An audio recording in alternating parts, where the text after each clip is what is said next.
Boa noite, galera. Como é que estão? Vamos entrando aí na live, beleza? Vamos dizendo aqui. Tá ok? Falem pra mim sobre o áudio, como é que tá, pra gente ter noção do que tá acontecendo aí, beleza? Vou pedir esse favor pra vocês aí. Tá bom? Vamos esperar alguns minutinhos só pra gente ter os nossos companheiros aí com a gente, pra gente seguir aqui nossa odisseia no direito penal, certo? Vamos lá, galera.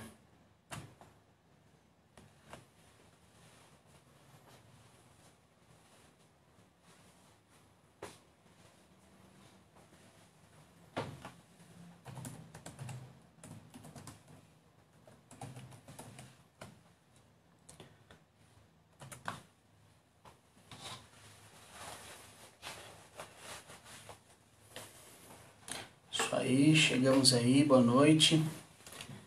Quem está com a gente aí, manda um oi, por favor, fala para nós se o áudio tá ok, beleza? Por favor, isso vai ajudar bastante aí.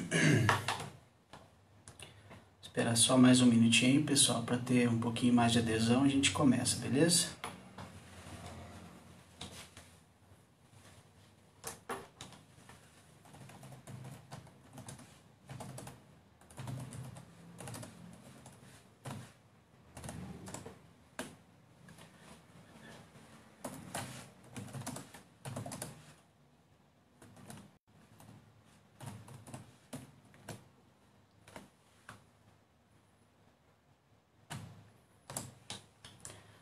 Boa noite, Priscila. Tudo bem? Tá me ouvindo bem? Beleza, então tá bom, Priscila. Obrigado pelo retorno aí, tá? A gente já vai dar início já, aguardar só mais um minutinho aí, tá bom?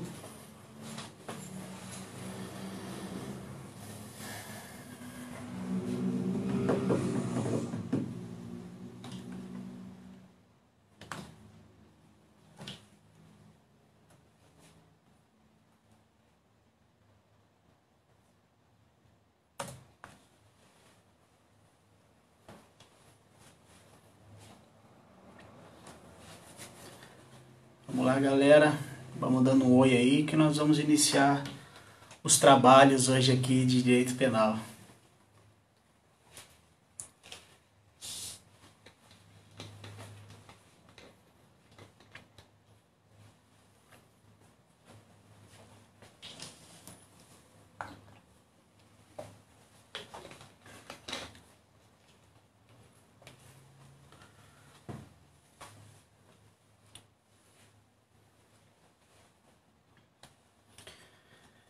Muito bem, pessoal. Professor Paulo Eduardo, boa noite, professor. Estamos aqui. Vamos lá, pessoal, só mais alguns minutinhos, tá bom? Para que a gente consiga aí pegar o maior número de pessoas possível na live aí. Quem puder, por favor, interagir. É bom pra gente porque a gente tá aqui, nós que estamos aqui desse lado, estamos um pouco estamos sentindo um pouco de desconforto por causa da novidade, então a interação de vocês aí acaba ajudando, beleza? Boa noite, Érica, boa noite pro Matheus aí, estamos chegando.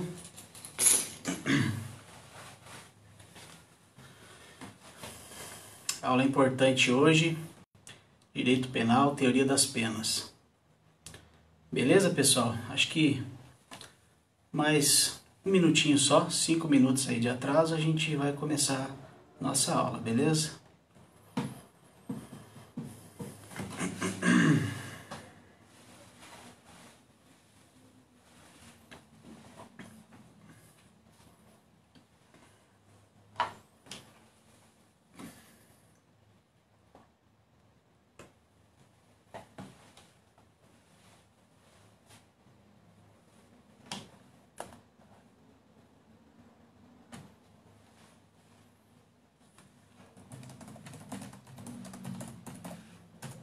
Pessoal, pedir um favor para vocês, quem está na live aí, por favor, se puder copiar o link e jogar lá no grupo. Eu não consigo aqui porque eu estou utilizando meu celular e se eu mexer nele é perigoso e a gente perder o sinal aqui. Então, se vocês puderem, por favor, postar lá no grupo, vai ajudar. Porque talvez demore mais para aparecer para alguns dos colegas aí, tá? Só lembrando que essa live depois sobe, tá bom? Vai subir pro Ava, amanhã sobe também pro YouTube, então ninguém vai ficar sem aula não, beleza?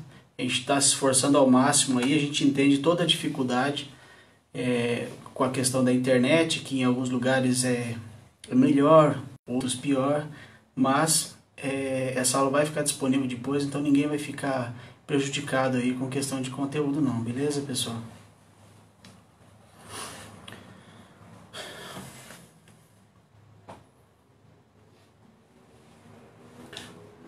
Muito bem. Galera, vamos começar então, tá bom? Boa noite. Agora boa noite mesmo, oficialmente, como eu sempre digo. Nós vamos dar início à nossa aula, certo? Alguém acabou de mandar o link lá no grupo. Muito obrigado por isso, vai ajudar bastante os colegas que ainda não estão aqui. E nós vamos dar início à nossa aula então. Como eu já me apresentei para vocês, meu nome é Tiago, né? Estou trabalhando com vocês Direito Penal. Nós vamos falar um pouco a respeito aí de teoria das penas esse semestre. É bastante importante essas aulas. Então nós vamos começar aqui hoje retomando rapidamente o que nós aprendemos na última aula que nós tivemos, que nós falamos também, claro, aí de teoria das penas, né? O mais importante para nós lá, que eu quero ressaltar, nós falamos muitas coisas na verdade. Nós falamos sobre a evolução da teoria da pena, lá da vingança privada, vingança divina, a vingança pública. Detalhamos como cada uma dessas fases da pena aí, elas foram importantes para o nosso direito penal, né? Nós falamos também com relação ao que era a pena, como ela surgia, como que o Estado tem poder para implementar essa pena. E depois a parte mais importante talvez de toda a nossa aula, a última aula pelo menos, foi quando nós falamos aí sobre a teoria das penas, né? Que nós falamos que existia lá a teoria absoluta, que é a retributiva, né? Tudo que ela ensinava, tudo que ela diz é que uma pessoa que pratica o mal deve pagar também com o mal. Então essa teoria aí da retribuição, ela não leva em consideração o futuro, ela só leva em consideração o mal praticado pelo agente e quer retribuir a ele com o mesmo mal, certo? Já as teorias relativas, elas se preocupam com o agente, né? E com a sociedade também. Então elas procuram aí, na verdade, fazer com que o agente ele se recupere, né? Depois tem as definições certinhas, vocês voltam lá, deem uma olhada. Mas essa teoria, a teoria relativa, ela preocupa-se com o agente, né? A ideia é que o agente ele ressocialize. Por outro lado, preocupa-se também com a sociedade, porque a ideia dessa teoria é que quando a pena é aplicada, as pessoas ao verem a pena sendo aplicada, elas têm aquela sensação de, puxa vida, o Estado, nesse lugar, de fato está aplicando a pena. Então eu vou evitar de praticar qualquer tipo de crime porque eu não quero ser preso. Não é verdade? Não é assim que funciona? Normalmente nós conversamos por aí, nos nossos grupos de amigos, no Facebook, né, e falamos que parece que o Estado às vezes ele deixa de corrigir as condutas criminosas, e isso fomenta aí a criminalidade, e é verdade. Então essa teoria da prevenção, ela tenta coibir aí essa situação, fazendo com que as pessoas ao verem a aplicação da pena tenham medo de praticar delitos, tá? Continuando ainda no nosso resumo aqui da aula passada, nós falamos também lá que nós vimos sobre os princípios constitucionais e as penas. São vários princípios, obviamente eu não vou abordar todos eles aqui, na verdade, né? Eu queria falar com vocês só rapidamente aqui do princípio da legalidade, né, que impõe que não há pena nem sanção sem prévia previsão legal. Isso está todo mundo careca de saber já, nós todos temos compreensão clara disso, não é? E o princípio da proporcionalidade, né? Esse princípio é bastante importante, ele vai envolver bastante da nossa aula hoje.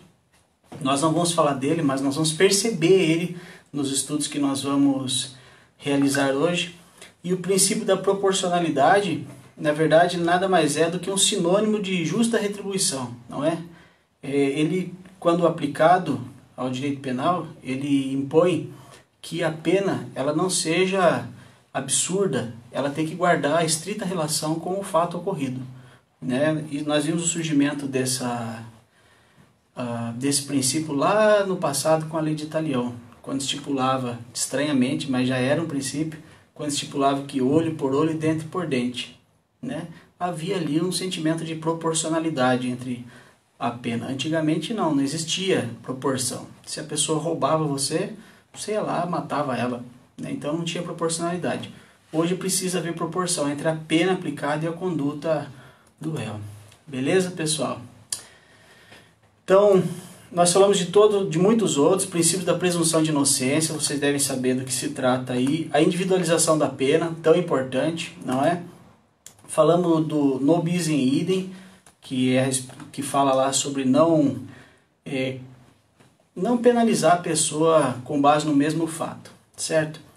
Foi rapidamente aqui uma retomada do que nós aprendemos na última aula, certo? Vocês devem estar por dentro disso. Se não tiverem o material, eu creio que já deixei com alguns alunos aí para que eles possam ir nos grupos. Mas se não tiverem com o material, por favor me avise. Aliás, amanhã eu vou subir também esse material lá da primeira aula, então todo mundo vai ter acesso aí, beleza, pessoal? Mais uma vez aqui, agora que nós estamos num número maior de pessoas aqui, queria pedir desculpa para vocês, de fato ainda não tenho material lá no AVA, eu recebi essa semana, ontem na verdade, a senha de acesso, mas agora com a senha em mãos, eu vou ler, vou aprender como sobe lá e amanhã mesmo me comprometo, vou subir lá os vídeos e a matéria que vocês precisam aí para estudar. Beleza, pessoal? Então nós vamos dar seguimento aí agora sim nós vamos entrar no nosso tema aí, direito penal, teoria das penas, certo? Hoje nós vamos falar das penas e seus critérios de aplicação aí. Então, como é de costume, vocês sigam lá, por favor, nos slides, nós vamos apresentar aqui a situação problema, tá? A situação problema não é das mais cruéis hoje, né? Nós vamos conseguir resolver aí, mas precisa do empenho de todos vocês aí para resolução. Então a situação problema que nós propomos hoje é a seguinte, pessoal. Antônio cometera vários delitos. Em um dos processos no qual estava sendo acusado foi decretada sua prisão preventiva. As condenações começaram a surgir em outros processos que não aquele na qual havia sido decretada sua prisão, no qual fora absolvido. Preocupado, lhe procura com a seguinte dúvida: o tempo em que fiquei preso preventivamente no processo no qual fui absolvido pode ser descontado da pena que recebi? Por quê? Então essa é a primeira questão aqui. Nós vamos ver que tem duas questões aqui embutidas em uma só. Então, resumindo, ele estava respondendo por vários crimes ao mesmo tempo e respondendo por esses crimes todos aí, em um deles ele foi preso preventivamente. Só que desse processo que ele foi preso preventivamente, ele foi absolvido, né? Mas em outro processo que estava correndo simultaneamente, ele foi condenado aí. E ele quer saber de você se a prisão preventiva que ele já tinha cumprido, ele pode descontar, vamos dizer assim. Nós vamos aprender algumas coisas mais hoje e nós vamos ter condições de responder isso aqui tranquilo, beleza? Continuando lá, pessoal. Satisfeito com a resposta e o atendimento, Antônio indica seu trabalho para o Sr. Joel, que também lhe procura com a seguinte questão. Há tempos atrás, ele foi absolvido de acusação que lhe fora feita. Na época, foi submetido à prisão preventiva, porém foi absolvido. Um ano depois de ser absolvido, cometeu um crime e veio a ser condenado. Ele quer saber se poderá usar o tempo que passou preso para descontar da pena agora imposta. E por quê? Pessoal, essas são as duas questões, beleza? E qual ou quais institutos aplicáveis aos casos, né? Ficou ao caso aí, mas aos casos, tá bom? Galera, vamos lá para o slide número 3, beleza? O nosso ordenamento jurídico, ele prevê lá a sanção penal. O que é sanção? São as medidas estabelecidas pelo direito como consequência da desobediência de uma ordem do Estado. E no nosso ordenamento jurídico, nós temos duas espécies de sanção, né? Então, quando a gente fala sanção, não está falando só de pena. A gente costuma falar assim, a pena é uma sanção e a sanção é uma pena. Não. No nosso ordenamento jurídico, a sanção ela se divide em duas. A primeira aí é a pena, que nós já estamos falando aqui, que é a sanção aflitiva imposta pelo Estado àquela pessoa que descumpriu algum mandamento da lei, certo? E medida de segurança também é uma sanção. A medida de segurança não vai ser abordada propriamente hoje, mas nós vamos ter uma aula que nós vamos tratar especificamente sobre a medida de segurança ainda nesse semestre, ok? O que é medida de segurança então? A medida de segurança é uma forma de sanção penal, né? Não é uma pena, com caráter preventivo e curativo, visando evitar que o autor de um fato havido como infração penal, inimputável ou semi-inimputável, mostrando periculosidade, torne a cometer outro injusto e receba o tratamento adequado, certo? Então, qual é a diferença aqui de sanção dos dois tipos de sanção? Da pena e da medida de segurança. A pena, ela tem lá como objetivo dela a retribuição. Ela quer fazer com que o agente lá que praticou um determinado mal, que ele de fato pague por aquilo, né? E a pena pressupõe que a pessoa ela tenha capacidade para entender no momento da ação o que estava acontecendo, beleza? É o que nós entendemos lá como culpabilidade, não é? Nós já falamos e vamos falar um pouco mais hoje também. A medida de segurança é a sanção imposta àqueles que não entendem muito bem o que está acontecendo, né? Como eu disse, nós vamos ter uma aula para tratar especificamente desse tema, mas em resumo é isso. Todos nós já ouvimos falar sobre medida de segurança, inclusive o Adélio, né, que é o caso mais famoso aí ultimamente, que esfaqueou o presidente da República. Ele está cumprindo medida de segurança, né, porque foi atestado, salvo engano, que ele não entendia bem à época lá o que estava acontecendo, certo? Aí tem uma questão importante a se pensar aí, porque se ele estivesse cumprindo pena, teria com certeza já, se ele já tivesse sido julgado, é claro, o termo inicial e o termo final. Agora a medida de segurança, se eu não estiver enganado, não acompanho muito bem o caso do Adélio, mas caso ele esteja cumprindo medida de segurança ou venha cumprir, ela não tem um tempo determinado, né? Então ela pode se alongar aí enquanto o judiciário entender, por meio dos laudos periciais e tal, que aquela pessoa ela pode gerar algum tipo de perigo para a sociedade aí. Beleza, pessoal? Então, sanção penal se divide aí em pena e medida de segurança, certo? No Código Penal de 1940 lá, o sistema de aplicação de pena, da sanção lá, era chamado de duplo binário. Na época, era possível que o juiz aplicasse a pena mais a medida de segurança. Então o cara lá, vamos pegar o exemplo do Adélio lá, pegou lá, esfaqueou o presidente Bolsonaro, o juiz na hora de julgar resolveu aplicar para ele uma pena e uma medida de segurança. Então, legal, né? Era possível. Então o cara cumpria lá 3 anos de pena e depois ia para o hospital psiquiátrico ou qualquer coisa do gênero para cumprir a medida de segurança. A pena dele poderia se perpetrar também por toda a eternidade aí, certo? Já com a reforma de 1984, foi inserido no Código Penal Brasileiro o sistema vicariante. Então, no sistema vicariante, o juiz ele vai precisar fazer uma escolha. Ou ele condena o infrator a uma pena, né, que nós vamos ver as espécies de pena hoje, ou condena aí a medida de segurança, ou impõe medida de segurança para essa pessoa. Ele não vai poder penalizar e também impor medida de segurança, ok? Então, por isso se entende o sistema vicariante. O juiz vai precisar fazer uma escolha entre pena e medida de segurança, beleza? Alguma pergunta, pessoal? Tá tudo bem? O áudio tá ok? Se tiverem alguma pergunta, manda um oi pra gente aí, pode mandar aí, na medida do possível a gente vai tentando responder vocês aí, beleza? Então hoje nós vamos falar de pena, né? Nós vamos deixar a medida de segurança, faz parte de nossa matéria aqui, mas não é o dia de tratarmos dela hoje. Hoje nós vamos tratar de pena. Quais são as espécies de pena previstas no nosso ordenamento jurídico? Está lá no artigo 32. Né? São 3 as espécies de penas. Privativa de liberdade, restritiva de direito e de multa. Certo? Privativa de liberdade, restritiva de direito e de multa. A última aula que nós fizemos, a questão lá envolvia a pena de multa.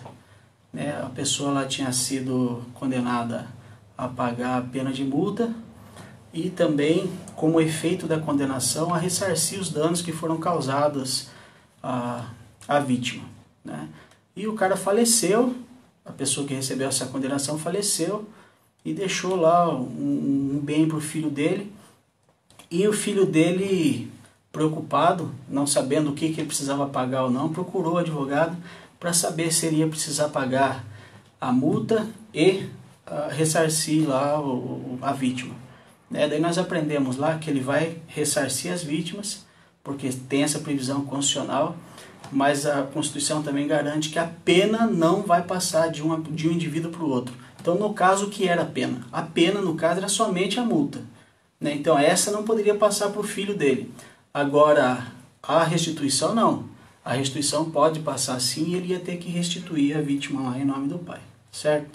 Então essas são as espécies de pena aí. Privativa de liberdade, restritiva de direitos e de multa. Nós vamos falar de todas elas, mas hoje nós vamos nos ater aqui às privativas de liberdade. Beleza? Quais são as penas privativas de liberdade que nós temos no nosso país aqui? O Código Penal prevê 2 penas privativas de liberdade. Essas 2 aí são a reclusão e a detenção. Né? Não se sabe bem porque alguns doutrinadores até dizem que não precisaria ser feita essa distinção, mas nós vamos ver que no nosso Código Penal ela surte alguns efeitos, né? Elas têm algumas diferenças.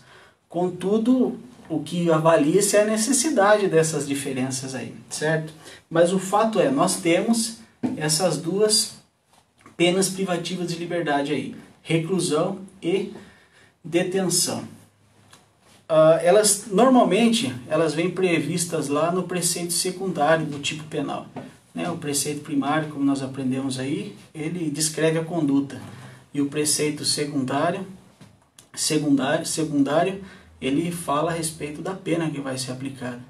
Então eu coloquei para vocês como exemplo aí o artigo 129 e o 121 do Código Penal. Por aí nós temos uma ideia já da diferença entre reclusão e detenção. Vejam lá, o artigo 129 fala que ofender a integridade corporal ou a saúde de outrem, a pena é de quê? Detenção, certo? Detenção de 3 meses a 1 ano. Essa é a pena. Então, às vezes a pessoa pode ficar se perguntando assim, puxa vida, quando eu começar a trabalhar, o juiz vai impor uma pena, como que eu vou saber se a pessoa a penalidade vai ser de reclusão e de detenção? Né? Nós temos aqui o próprio ordenamento jurídico, o próprio tipo penal, ele fala qual vai ser a pena privativa de liberdade imposta para aquele tipo de crime, certo?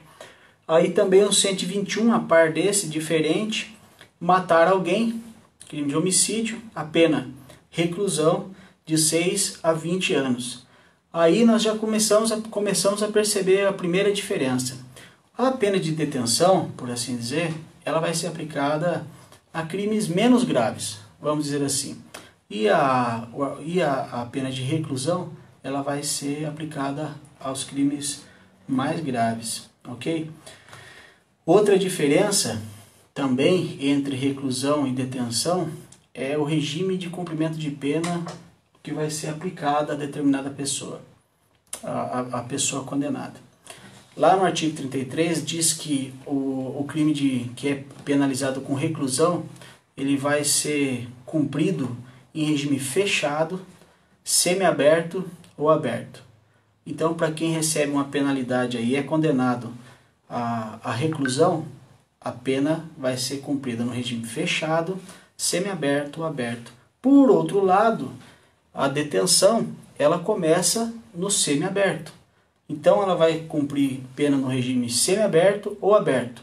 Aí tem uma ressalva lá, que é se ela, por necessidade, for transferida para um regime mais gravoso. Aí é regressão, nós vamos falar também sobre regressão, mas assim, rapidamente falando, é quando a pessoa já no sistema prisional, ela comete alguma infração dentro da penitenciária e o juiz da execução, ele entende que a pessoa precisa voltar para trás. Então ela pode ser mandada aqui do semiaberto para o fechado. Nós vamos ver as características aqui, tá bom? Outro tipo de privativo de liberdade prevista no nosso ordenamento jurídico aí é a prisão simples, mas ela não está prevista no Código Penal, né? No Código Penal é só reclusão e detenção. Ela está prevista aí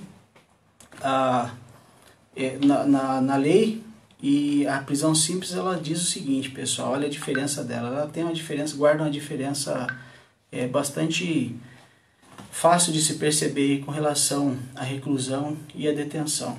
A pena de prisão simples, que não excede a 15 dias, então primeiramente ela não vai exceder 15 dias, deve ser cumprido sem rigor penitenciário em estabelecimento especial ou seção especial de prisão comum em regime semiaberto ou aberto.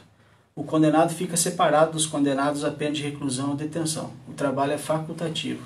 Certo? Então está bem esclarecido aí quais são as diferenças da prisão simples para as penas de reclusão e detenção. Primeiro que na prisão simples ela não vai exceder a 15 dias aí, certo? E não vai ter o rigor do estabelecimento penitenciário, né? Ela vai ser presa num estabelecimento especial ou em seção separada dentro do estabelecimento penitenciário aí, para que ela não esteja em contato com as pessoas lá que foram condenadas à reclusão ou detenção, certo?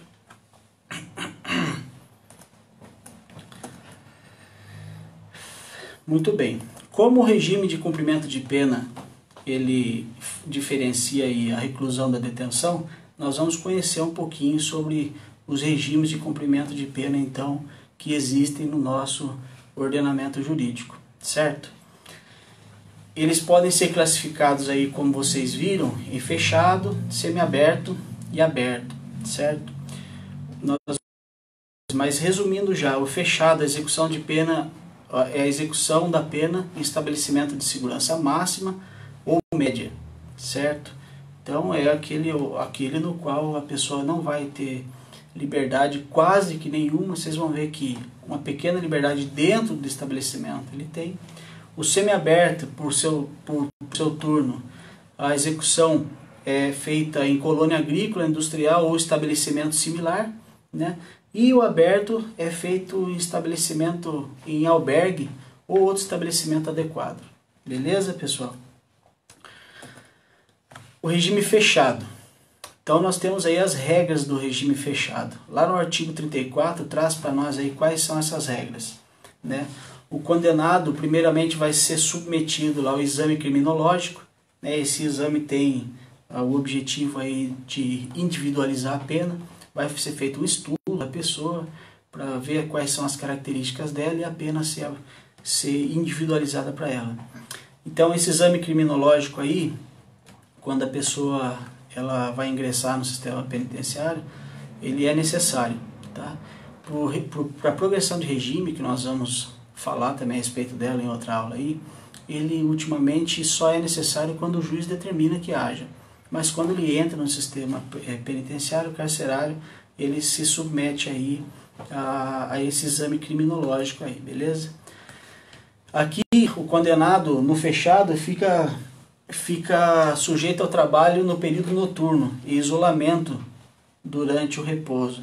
Mas esse trabalho aqui é dentro da penitenciária, tá? Nos afazeres dentro mesmo lá do estabelecimento penal, correto?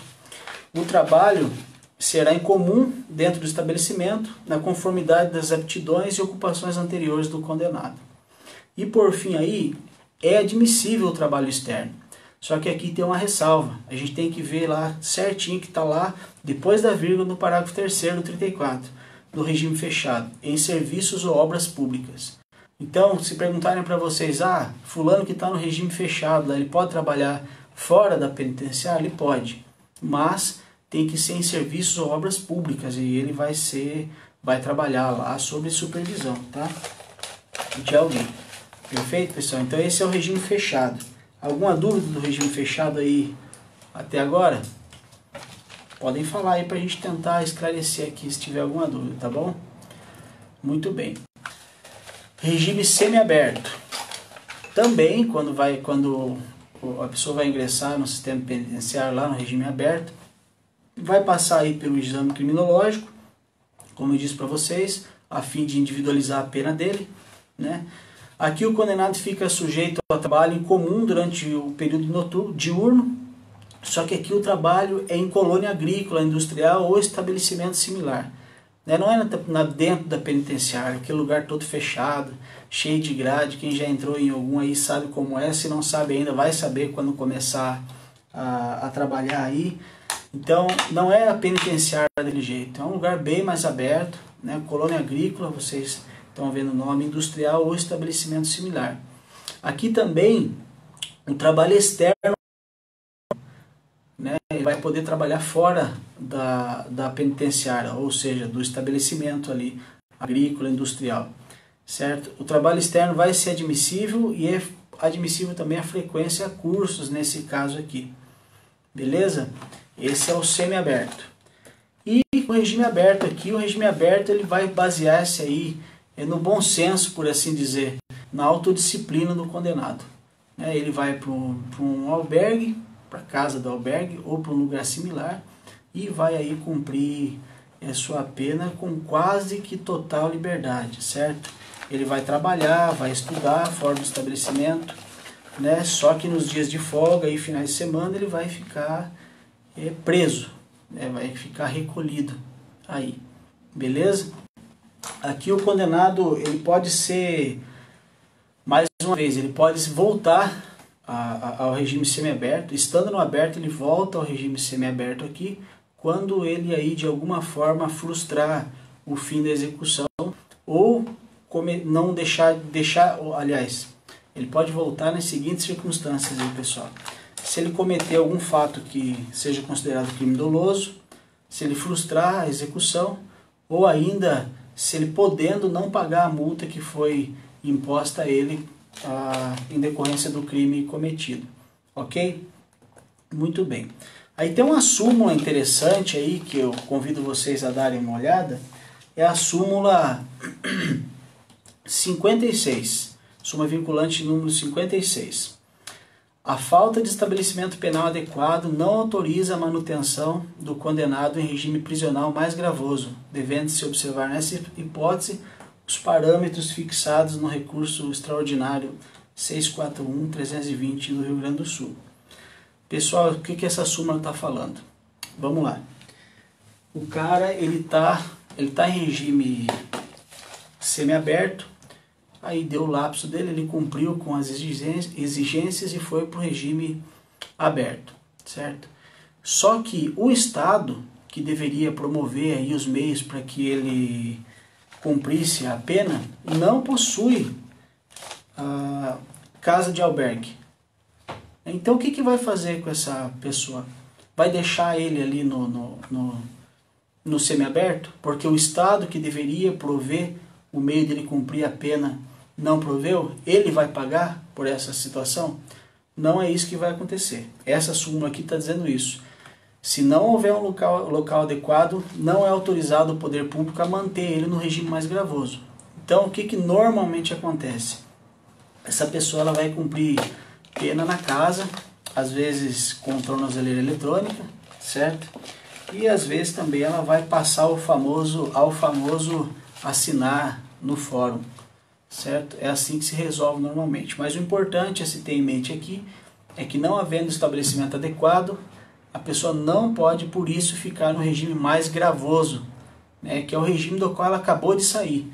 Se a pessoa estava no fechado e foi para o semiaberto, o regime mais gravoso nesse caso para ela aí, se não houver lá estabelecimento agrícola, industrial, qual é? O mais gravoso seria ficar na penitenciária, fechado, né? Então ela não vai poder.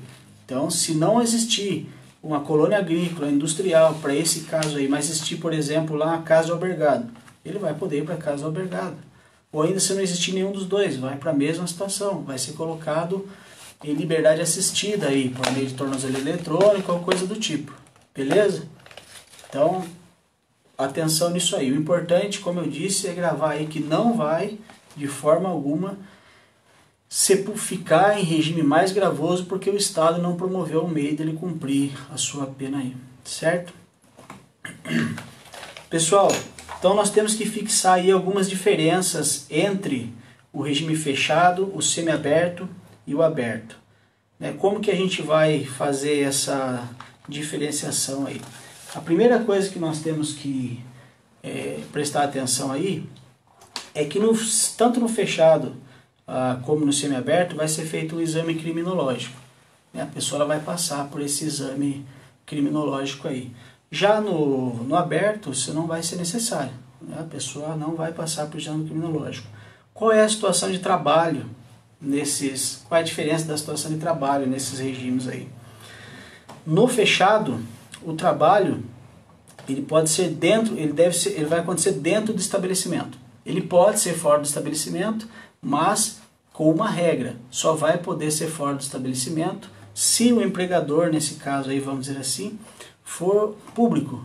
Só vai poder fazer trabalho fora do estabelecimento se for em obras ou serviços públicos aí.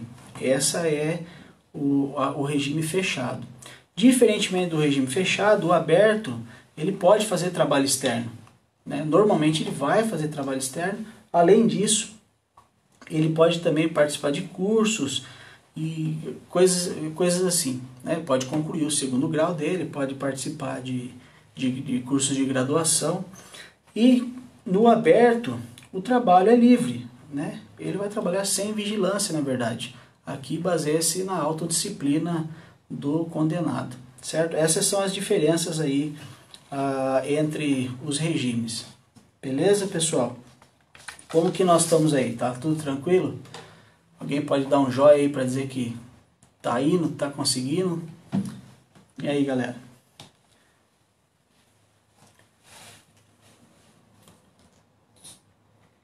Vamos lá, sigamos.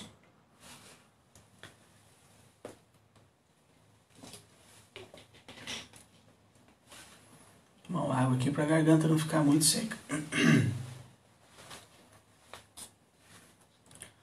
Vamos em frente, pessoal? Então nós vamos falar um pouco a respeito da fixação do regime inicial de cumprimento de pena, certo?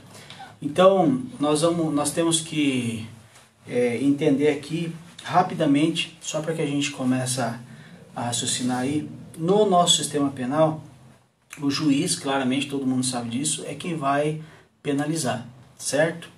Então, nós adotamos aqui, foi adotado aqui no nosso Código Penal, né, o sistema trifásico. O que esse sistema trifásico impõe? Impõe que primeiro o juiz vai analisar as circunstâncias jurídicas do crime para verificar ou para estabelecer a pena base.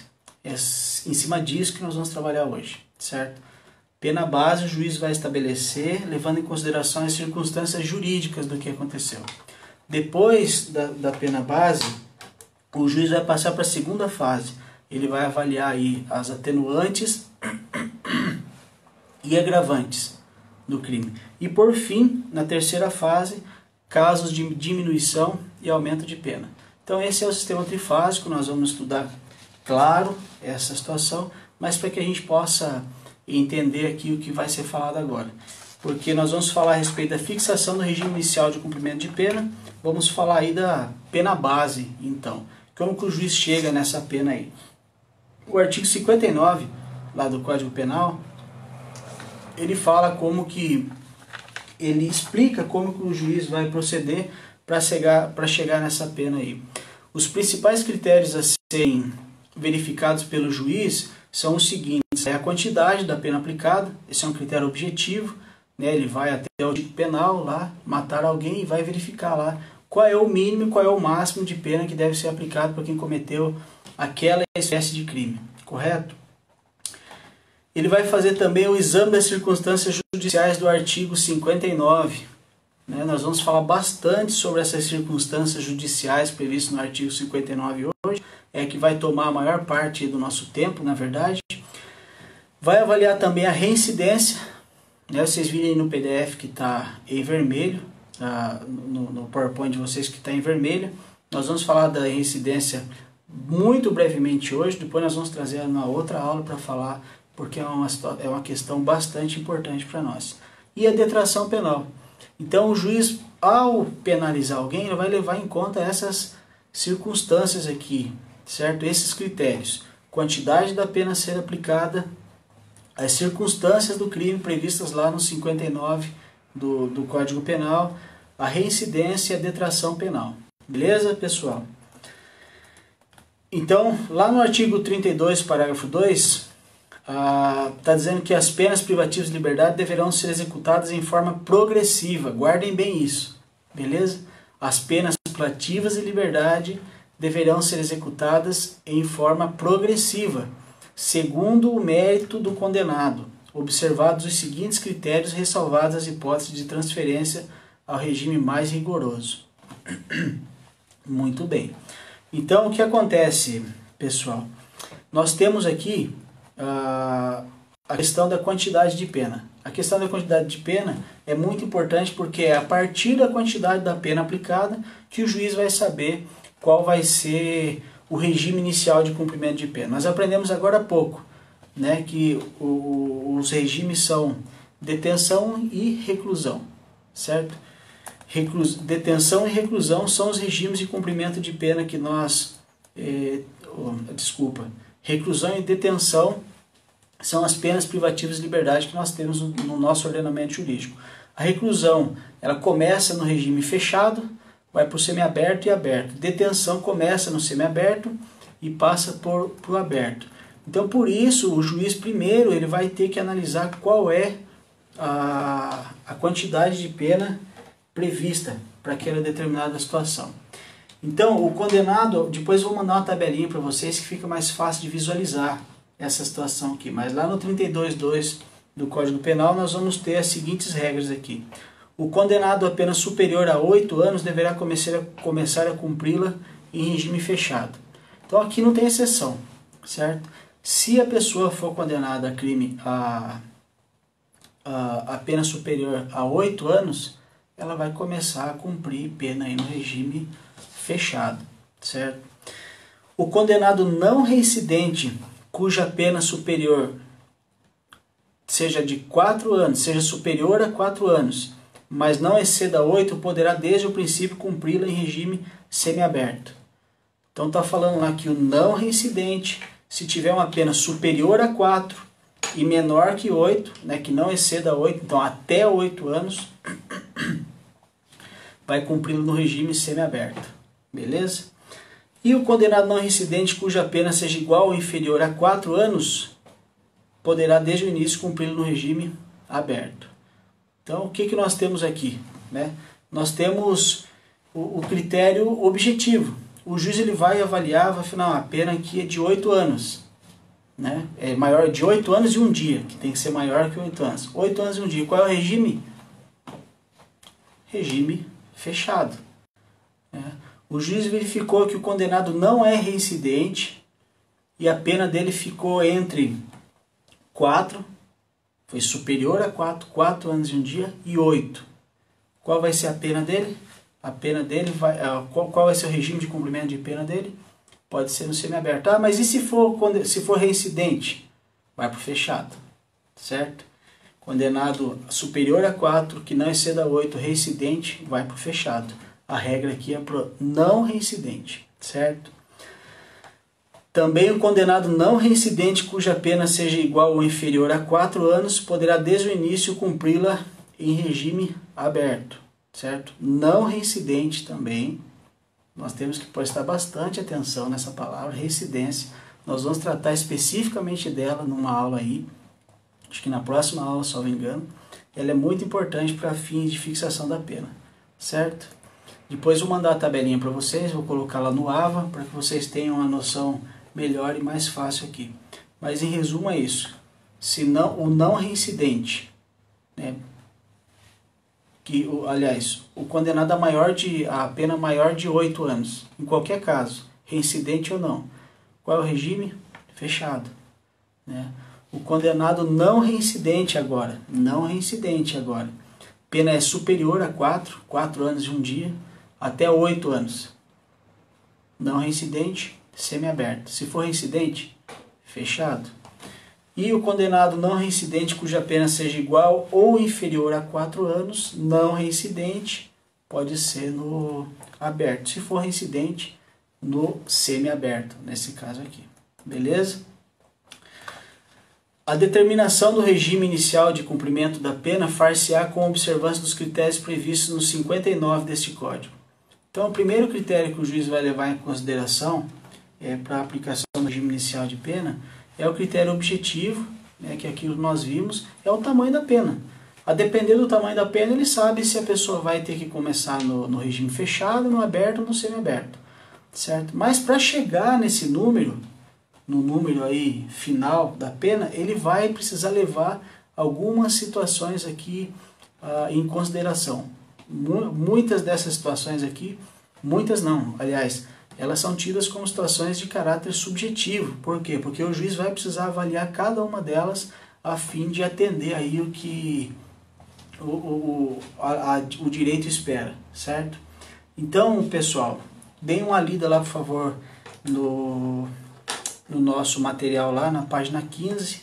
Lá fala quais são os critérios que o juiz ele vai ter que observar a fim de aplicar essa pena aí privativa de liberdade, qual é o regime que a pessoa vai iniciar, né? Então tá lá, 59. O juiz, atendendo à culpabilidade, aos antecedentes, à conduta social, à personalidade do agente, aos motivos, às circunstâncias e consequências do crime, bem como ao comportamento da vítima, estabelecerá conforme seja necessário e suficiente para a reprovação e prevenção do crime. Então veja bem, quantas circunstâncias o juiz vai precisar analisar aí. Culpabilidade, antecedentes, conduta social, personalidade do agente, motivos, circunstâncias, consequências do crime e comportamento da vítima. São 8 situações a serem analisadas. E todas elas precisam ser analisadas para que o juiz chegue no número final da pena e então encaixe naqueles critérios que nós acabamos de ver lá, no tamanho da pena, qual vai ser o regime de cumprimento de pena que vai ser aplicado, e aí então ele possa saber em qual deles a pessoa vai incidir, certo? Então nós vamos analisar um por um aqui dessas situações que devem ser apuradas aqui, beleza? Pessoal, alguma dúvida até aqui? Por favor, fiquem à vontade aí, tá bom? Quanto mais vocês puderem interagir aí, melhor, porque, como eu disse para vocês, a dificuldade desse tipo de aula aqui é a falta de interação. Como a gente não consegue olhar o aluno, a gente não consegue ter aquela percepção se as coisas estão ficando claras ou não, beleza? Mas, por favor, se não tiverem dúvida agora, depois quiserem fazer, deixar a pergunta aí também, ou mesmo enviar no particular, eu vou fazer esforço para responder vocês aí na medida do possível. Beleza, pessoal? Então nós vamos falar aí, primeiramente, a respeito da culpabilidade. A culpabilidade é matéria bastante importante, né? Até porque nós já falamos de culpabilidade no curso, vocês têm uma noção de culpabilidade, né? Lá no princípio, quando nós estudamos direito penal, nós falamos de culpabilidade, mas ela tem 2 acepções aí. Na primeira acepção, ela é fundamento da pena. Não é isso que nós aprendemos?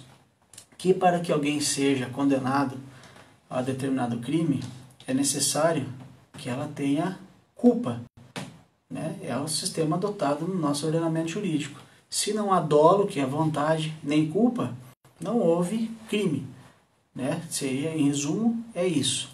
Mas essa culpabilidade que nós estamos falando aqui não é sobre o fundamento da pena. Né? Quando a pessoa é levada ao judiciário, né, na fase de penalização, o juiz já não vai analisar nessa situação aqui se houve culpa ou não. Se ele começou a penalizar alguém e ele vai avaliar a quantidade de pena, quer dizer que culpa ele achou que a pessoa já teve. Agora o que ele vai fazer aqui?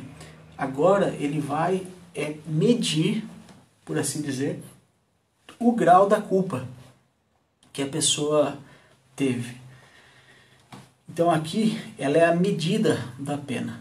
Quando nós aprendemos sobre culpabilidade lá, que fala que a culpa é quando a pessoa podia agir de forma diferente e não agiu. Isso seria culpa.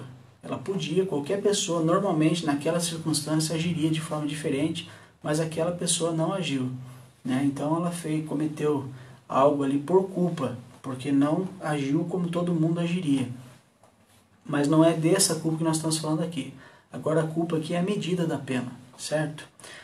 A acepção de culpabilidade como fundamento da pena diz respeito ao juízo de censura, de reprovação da conduta típica e ilícita praticada pelo agente imputável. É o que eu disse para vocês aqui agora, certo?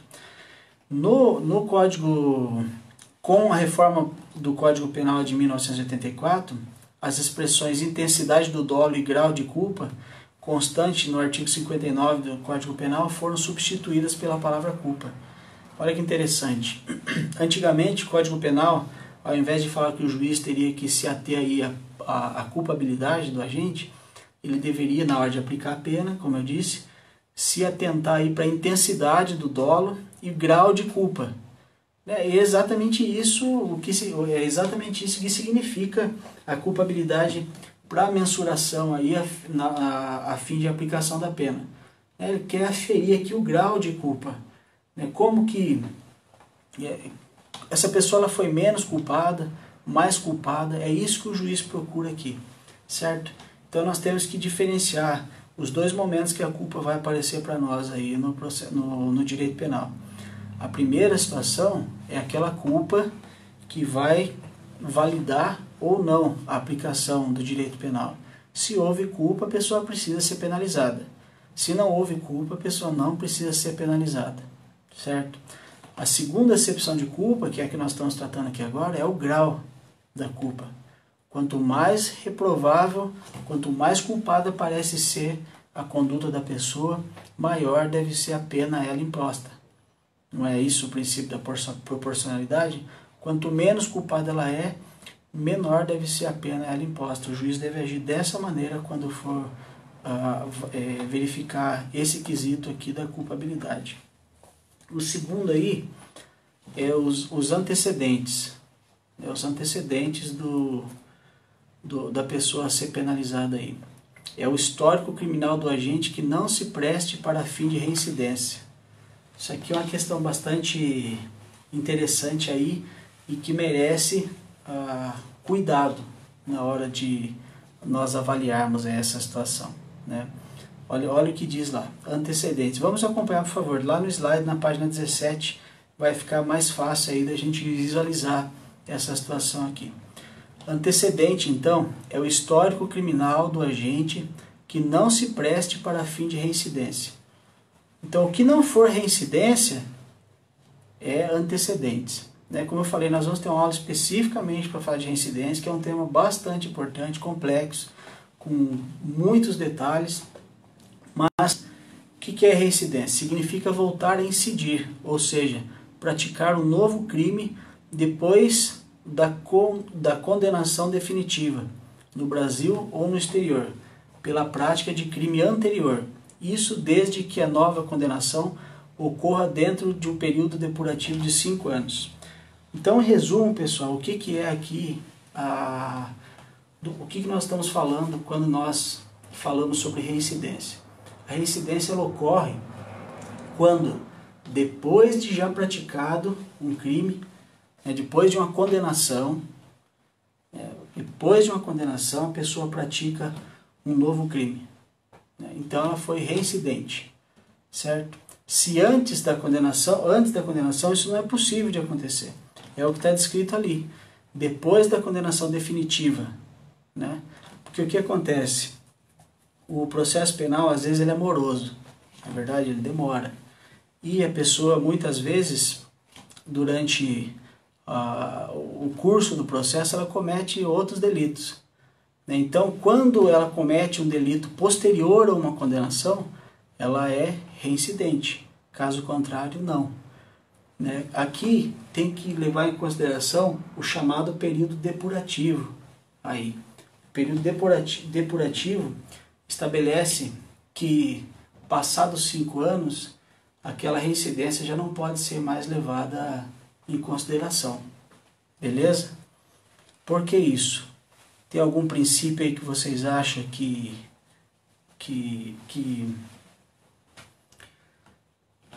está incidindo sobre esse mandamento aqui? Que depois de 5 anos a pessoa não pode ser considerada mais reincidente? Alguém lembra de algum dos princípios aí? Pode me ajudar aí, por favor? Mandem aí no nosso Facebook aí, por favor. Vamos lá, galera. Lembre-se dos princípios lá. Sei que vocês tiveram várias aulas dos princípios aplicáveis ao direito penal já. Então, qual que se aplica aqui? Por que a pessoa ela não pode ser condenada sempre? Digamos, o cara foi reincidente lá em 1990. Ele cometeu um crime, ele foi condenado em 1990. Então, 5 anos se passaram, 1995.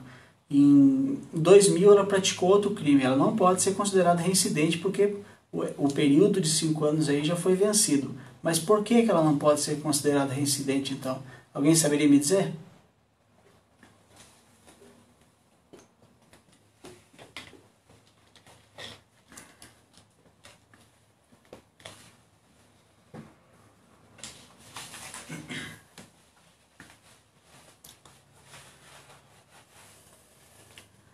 O nosso ordenamento jurídico ele impede que haja pena de caráter perpétuo. Vocês concordam comigo? Não pode haver pena aí de caráter perpétuo. Havendo qualquer pena aí que tenha essa aparência de perpetualidade, ele deve ser excluído. Vocês concordam comigo que toda vez toda vez não, se a pessoa é reincidente, durante toda a vida dela, se ela cumprir, se ela for condenada e for achado que ela é reincidente, é uma pena de caráter perpétuo que está indiretamente sendo colocado sobre ela? É isso que acontece, não é? Então, por conta disso, a pessoa não pode ser considerada reincidente para sempre. Tem um limite temporal para isso. O limite aí é de 5 anos, beleza? Pessoal, vocês vão ver aí no slide que tem um link. Esse link aí vai levar para vocês para o STF. Lá no STF tem um processo sendo julgado lá. Eu não vou lembrar exatamente, vocês entrando lá, vocês vão ver exatamente qual é a data que está prevista lá. É uma data recente, mas eu acredito que agora, com a questão do coronavírus, tudo foi suspenso, eu acredito que não vai acontecer também. Mas tem o julgamento desse processo, ele tá julgando o seguinte. Aqui o que nós vimos? Nós vimos que quando a reincidência, ela só pode acontecer quando o fato praticado foi 5 anos depois da condenação. Passados os 5 anos, não é mais reincidência, mas poderia ser então maus antecedentes. Não é? Porque é o que nós aprendemos lá, o histórico criminal do agente que não se preste para a reincidência. O cara cometeu o crime em 90, 5 anos decorreu o período depurativo. Em 97 ele cometeu outro crime. Ele não pode ser considerado reincidente, correto? Mas ele pode se considerar que ele tem maus antecedentes, não é verdade? Porém, nós temos que tomar bastante cuidado porque há divergência doutrinária forte no nosso ordenamento jurídico. Há tribunais, inclusive turma do STF, que diz que a mesma regra aplicada à reincidência, ou seja, o período depurativo de 5 anos, deve ser aplicado aí aos antecedentes. Então, para essas turmas, os antecedentes também teriam um período depurativo ali, que seria aquele período de 5 anos. Em 5 anos, a pessoa poderia ser considerada que ela tem maus antecedentes. Passados 5 anos do fato pela qual ela é considerada que tem mau antecedente, já não poderia mais ela responder dessa forma. Mas está em discussão ainda. Por outro lado, tem turmas que dizem que pode sim ser considerado maus antecedentes, porque tem que se pensar aí na questão social, né, da sociedade, não só na individualidade do indivíduo. Então eu convido vocês a darem uma olhada aí. Eu mandei para vocês também lá no grupo de vocês, do ramo, do direito noturno. Deem uma olhada lá para vocês verem. Lá o material que eu mandei junto com uma aula de hoje. Tá lá, vamos acessar lá. Se vocês puderem, peguem lá também, só para vocês darem uma olhadinha.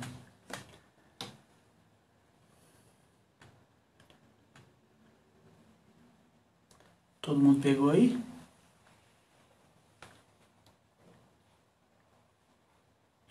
Para quem for ver no gravado depois dessa aula, por favor, vocês dêem uma olhada lá no grupo de vocês, que tá lá esse documento que eu estou falando, vai estar nomeado como antecedentes, repercussão geral, certo? Dê uma olhada lá para vocês verem esse documento que gera bastante, vamos dizer, curiosidade, porque fala de um tema que é importante para nós e que é bastante atual no direito, que ainda não foi julgado, mas que vai ser julgado em breve, certo?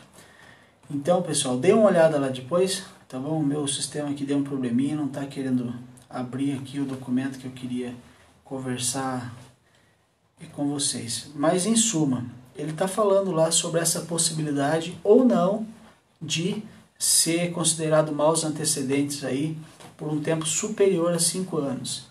Né? O recurso, né, que foi interposto pelo Ministério Público de Santa Catarina, salvo engano, foi interposto porque o Tribunal de Justiça de Santa Catarina não aceitou os maus antecedentes do réu, né, do condenado, porque considerou que, assim como tá abrindo aqui, assim como a reincidência deveria passar por um período depurativo aí para não se tornar eterno também, certo? Não abriu mesmo, pessoal, vou ficar devendo para vocês aí, mas dêem uma olhada depois, vocês vão gostar aí desse documento aí. E depois clique no link também, vocês podem acompanhar no link lá o desenrolar dessa história aí, dessa decisão aí que vai ser importante para vocês, beleza? Eu deixei bem claro aí no material de vocês, tá lá. Ultimamente, no entanto, tem sido aventada a tese de que a superação de quinquênio depurador, né, que é os 5 anos depurador, deve afastar tanto a incidência da circunstância agravante, reincidência, quanto o aumento fundamentado na circunstância judicial, maus antecedentes. Pois não se pode admitir que uma condenação anterior tenha efeitos perpétuos e contrarie o propósito, demonstrado pelo legislador nas regras da reincidência, de apagar da vida do indivíduo as faltas passadas. Beleza? Dê uma olhada lá, é bastante importante, como eu disse para vocês, e vai fazer diferença aí para a vida de vocês aí quando advogados forem já, e logo isso vai acontecer, certo?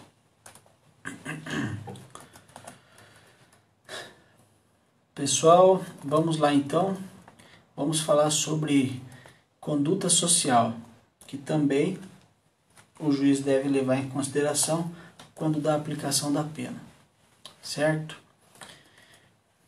Vamos dar uma pausinha bem rapidinho, 3 minutinhos, tá bom? Só para a gente retomar aqui, rapidamente aí. Tomar uma água rapidinho aqui.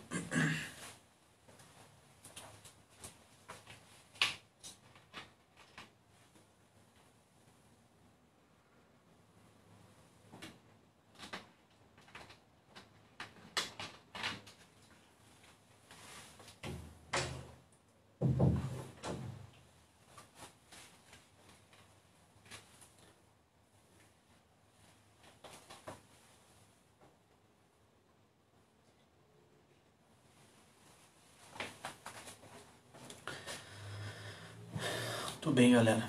Vamos dar continuidade aí. Alguma dúvida até agora, pessoal? Preciso que vocês, se houver alguma dúvida, por favor, compartilhem comigo aí para que a gente possa tentar solucionar a dúvida de vocês, beleza? Nós vamos dar andamento aqui então. Então nós falamos que o juiz ele vai avaliar lá, além das circunstâncias objetivas lá, que é o tamanho da pena, por assim dizer, ele vai avaliar as circunstâncias vistas lá no artigo 59, né? Falamos aí já da culpabilidade, falamos que ela tem duas acepções, uma delas que é fundamento da pena e outra é a medida da pena. Como fundamento da pena, a culpabilidade vai ser utilizada para que o julgador, ao julgar, verifique se realmente houve crime, né? Se houve o crime, uma vez que no nosso ordenamento jurídico é necessário aí que haja dolo ou culpa, né? Não havendo dolo, não havendo culpa, não haverá crime. Superado isso, vendo que houve culpa, então vai ser apenado, nós vamos voltar novamente a utilizar a culpa. Dessa vez nós vamos tentar aí mensurar qual é o grau de culpa. Nós falamos que lá no passado, o artigo 59, ao invés de trazer só essa expressão culpa, o que ele trazia? Intensidade do dolo ou grau da culpa. É exatamente isso que nós vamos ainda tentar, que o juiz, na verdade, vai tentar verificar aqui. O grau da culpa, certo? Falamos também aí rapidamente a respeito... Opa, deu uma parada aí, pessoal. Tá tudo certo? Por favor, deem um joinha aí pra mim, que deu uma mensagenzinha aqui. Por favor, pessoal. Tá tudo bem aí? E aí, galera? Tá normal a transmissão? Dê um ok aí pra mim, por favor, pessoal, pra mim saber se tá tudo correndo bem. Aqui pra mim deu uma parada.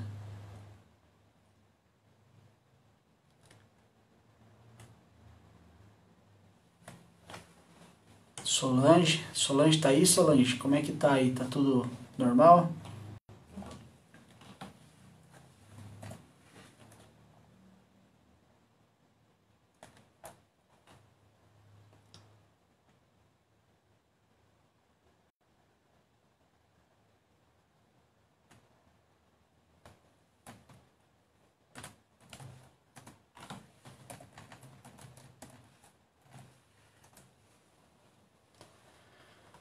Ah, beleza.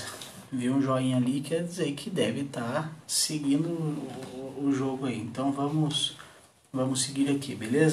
Então, estava retomando só aí, dizendo que os antecedentes, né, ele é o histórico criminal do agente que não se preste para fim de reincidência aí, certo? Isso é importante nós termos em mente aí. E reincidência significa voltar, não vai ser permitida isso. Então significa que reincidência vai reincidir aquele que dentro de 5 anos depois da condenação ele vai cometer outro crime, certo? Então vamos tentar aqui fazer uma linha do tempo aqui.